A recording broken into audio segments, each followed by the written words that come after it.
कृष्णकांत जी को पराग मिल्क में दिलचस्पी है, तो ये इनका सवाल है कि खरीद भाव इनका 225 का है, 4000 शेयर ले रखे हैं इन्होंने, क्या करना चाहिए? 1 महीने का ही इनका नजरिया, मतलब एक बहुत ही शॉर्ट टर्म ट्रेड है इनका।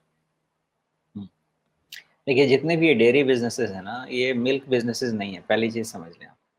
ये सब के सब आप क्या बोल इसको आप समझिए कि जितने भी वैल्यू एडेड प्रोडक्ट हैं, दूध से जितनी चीज़ बना सकते हैं आप, अब दही बनाएँ या पेड़ा बनाएँ, जो बनाना है। मेन मार्जिन डेयरी बिज़नेस में वहाँ पे होता है। दूध वाले बिज़नेस में कोई ख़ास मार्जिन आपको नहीं होता है। तो इसमें क्या स्कोप है? इसमें बहुत स्कोप है आने वाले समय में। आप देखिए ना, हर कुछ समय में आपको ये अमूल पैसा बढ़ा देता है हर लीटर पे और उसके पीछे में सब बहती गंगा में हाथ धो लेते हैं। सब अपना 1-1 2-2 रुपए बढ़ा के चले जाते हैं। तो डेयरी सेगमेंट में वैल्यू एडेड प्रोडक्ट्स में काफ़ी रूम है आने वाले समय में, मुझे ऐसा लगता है। लेकिन इस जगह पे इनकी जो परफॉर्मेंस है ना, ये जो बना रहे हैं पैसा क्वार्टर ऑन क्वार्टर, अ, थोड़ा-सा यहाँ पे लास्ट क्वार्टर मार्च क्वार्टर में जो प्रॉफ़िट चल रहा था 20 और 30 के रेंज में, करोड़ के रेंज में, वो आ गया है 10 करोड़ के रेंज में।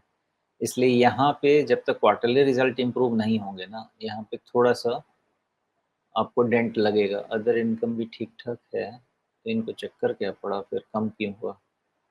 प्रॉफ़िट बिफोर टैक्स 13, हाँ, तो पीबीटी से ही प्रॉब्लम है। तो फिर ऐसा है कि पीबीटी लेवल पे इसका कंपैरिज़न होना पड़ेगा बिकॉज़ यहाँ पे कहीं-कहीं पे टैक्स क्रेडिट भी है इनको।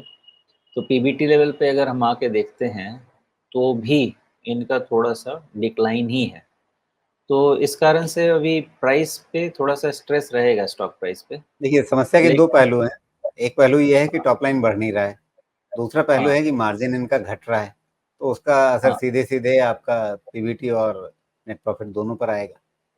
हाँ, हाँ, तो वही मैं कह रहा हूँ कि अभी जैसे पराग मिल्क मैं पढ़ रहा था इनके बारे में, तो ये जितने भी डेयरी वाले हैं ना कंपनीज़, इसमें तो इधर में अब तो ख़ैर हेरिटेज फूड बहुत बढ़ गया बिकॉज़ चंद्रबाबू नायडू वापस आ गए।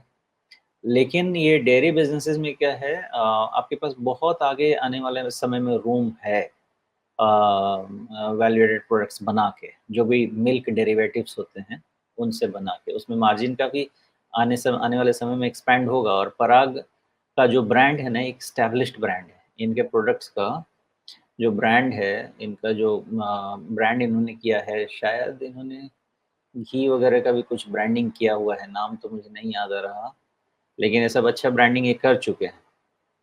तो इनमें है काफ़ी पोटेंशियल है आने वाले समय में, तो थोड़ा पेशेंस रखना पड़ेगा। वैल्यूएशन यहाँ पे ऐसा है कि ये वैल्यूएशन से थोड़ा-सा रिस्क है। मान लेते हैं कि अभी 150 सॉरी अभी ₹180 की चीज़ है, तो इसमें 20% का अगर डिस्काउंट दिया, 24, 18, हाँ, तो फिर उतना कम्फ़र्ट हो जाता है, उससे ज़्यादा अभी डिस्काउंट देने की ज़रूरत नहीं लगती है मुझे। तो अभी आप पूछेंगे ऑफ द हैंड तो यहाँ पे आपको नंबर्स जस्टिफाई नहीं कर पाऊँगा। लेकिन जैसा मैं इनके प्लान्स पढ़ रहा हूँ या जैसा मैं डेयरी मिल्क वाले बिज़नेसेस के प्लान्स पढ़ रहा हूँ, इनके प्लान्स यही हैं कि पहले ये वैल्यू एडेड प्रोडक्ट बनाएँगे और दूसरा अपना डिस्ट्रीब्यूशन रीच बनाएँगे। फॉर एग्ज़ाम्पल मैंने हेरिटेज फूड का देखा हुआ है, आप जब ट्रैवल करेंगे ना थोड़ा आंध्रा, तेलंगाना के अंदर में जब आप ट्रैवल करेंगे, तो आपको मान लीजिए कि कोई गैस स्टेशन, पेट्रोल बंक है ना, उसके बाजू में भी आपको एक छोटी-सी दुकान मिलेगी जिसमें आप कभी जाके कुछ सोचेंगे कुछ रिफ्रेश होने के लिए कुछ ड्रिंक ले लें, आपको वहाँ पे पूरा कुछ मिले ना मिले हेरिटेज मिल जाएगा। तो मेन फ़ोकस क्या है? एक तो फ़ोकस है कि आपको हाई मार्जिन प्रोडक्ट बनाना पड़ेगा, दूसरा फ़ोकस क्या है कि आपको अपना डिस्ट्रीब्यूशन रीच बनाना पड़ेगा। क्योंकि अभी है बहुत ज़्यादा टियर 3, टियर 4 सिटीज़ में अपॉर्च्युनिटीज़ तो बहुत ज़्यादा हैं इन सब चीज़ के लिए, तो पराग के पास भी है। इमीडिएटली एट दिस लेवल ये एक क्वेश्चन मार्क है बिकॉज़ वैल्यूएशन यहाँ पे ऑलमोस्ट लगता है कि इस प्राइस को तो इस प्रॉफिटेबिलिटी को तो फैक्टर कर चुका है। इसलिए लॉन्ग टर्म में आप पूछेंगे तो पराग मिल्क या कोई भी अ, अच्छा जो एस्टेब्लिश्ड ब्रांड है डेयरी सेक्टर में, वो अच्छा अपॉर्च्युनिटी हो सकता है। लेकिन थोड़ा अगर 20-30% नीचे का भी मिलता है ना, तो आपका सेफ्टी नेट बढ़ जाएगा। क्यों? क्योंकि ये चीज़ आपकी हो गई थी 65 रुपीज़ या कितना था? हाँ, 68 रुपीज़ से ये बढ़ के आपका 300 के आस-पास पहुँच चुका था। तो इसके अंदर का एक जो करेक्शन कूल ऑफ है ना, वो अच्छे से हो जाता है, तो आपका सेफ्टी नेट बढ़ जाता है। मैंने कहीं न कहीं पराग का स्ट्रक्चर बना के भी रखा था जस्ट इन केस अगर वो मिल जाता है मुझे तो। पराग मिल्क, हाँ, तो पराग मिल्क का ऐसा है कि इसका जो करेक्शन है वो भी 62% का कंप्लीट हो गया है राजीव जी 150 के पास। तो अब हमारे पास क्लियर मार्कर है पराग को ट्रेड करने का या खरीदने का। जब तक 150 है, यहाँ से पराग मिल्क फूड कंसोलिडेट करेगा और उसके बाद बेस्ड ऑन नंबर्स ये फिर ऊपर बढ़ेगा और 150 के नीचे गया तो बड़ा करेक्शन के लिए फिर पराग मिल्क के लिए आपको रेडी रहना पड़ेगा। बट सेक्टर में अपॉर्च्युनिटी है, रिस्क पॉइंट 150 होना चाहिए।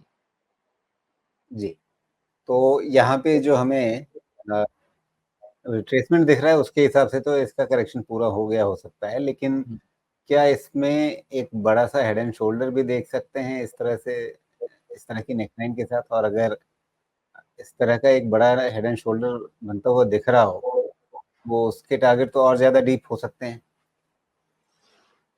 आपको अगर बड़ा हेड एंड शोल्डर्स दिख रहा है ना, तो मैं आपको एक बड़ा reverse and head and shoulders दिखाता हूँ।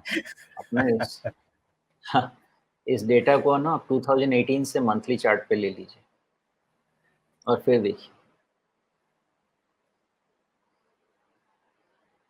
इसको बोलते हैं कॉम्प्लेक्स हेड एंड शोल्डर्स। अब मैं हेड एंड शोल्डर्स बाद में देखने जाता हूँ। पहले मुझे अगर सेक्टर समझ में आ गया ना, तो आप हेड एंड शोल्डर्स की बात करेंगे, मुझे इसमें सिर्फ़ ये complex reverse head and shoulders ही दिखेगा। बिकॉज़ सेक्टर में पोटेंशियल है और पराग के प्रोडक्ट से एक बारी नाम पढ़ने की कोशिश कीजिएगा। ये सब एस्टेब्लिश्ड नेम है, मैंने पढ़ा था। ये सब एस्टेब्लिश्ड नेम हैं इनके। जी, तो कुल मिलाकर के नतीजा क्या है इसका? लॉन्ग टर्म के लिए ठीक है, लेकिन जो भी है 150 का ध्यान रखिएगा, उसके नीचे फिर भगवान बचाए। जी।